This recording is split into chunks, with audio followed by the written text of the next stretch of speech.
భోజమహారాజు ఒకనాడు తన ఆస్థాన పండితులతో మోక్షానికి పోగలిగేవాడెవ్వడు అని ప్రశ్నించాడట.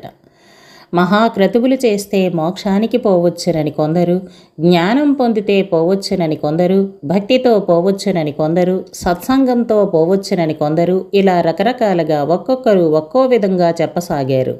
అదే ఆస్థానంలో ఉన్న మహాకవి కాళిదాసు లేచి, నేను పోతే పోవచ్చు అని అన్నాడు. ఆ మాట తక్కిన వారికి కోపం తెప్పించింది. మాకు లేనిదేమిటి, కాళిదాసుకు ఉన్నదేమిటి, అతనొక్కడే మోక్షానికి పోతానంటాడేంటి? మదనపడ్డారు. ఇతడేనా మోక్షానికి పోయేవాడు అంటూ ఆక్షేపణలు కూడా మొదలయ్యాయి. భోజుడు కాళిదాసు వంక ప్రసన్నార్థకంగా చూశాడు. కాళిదాసు లేచి, మహాప్రభు, నేను అనే అహంకారం పోతే ఎవడైనా సరే మోక్షానికి పోవచ్చు అన్నాడు. అంతేగాని నేను పోతాను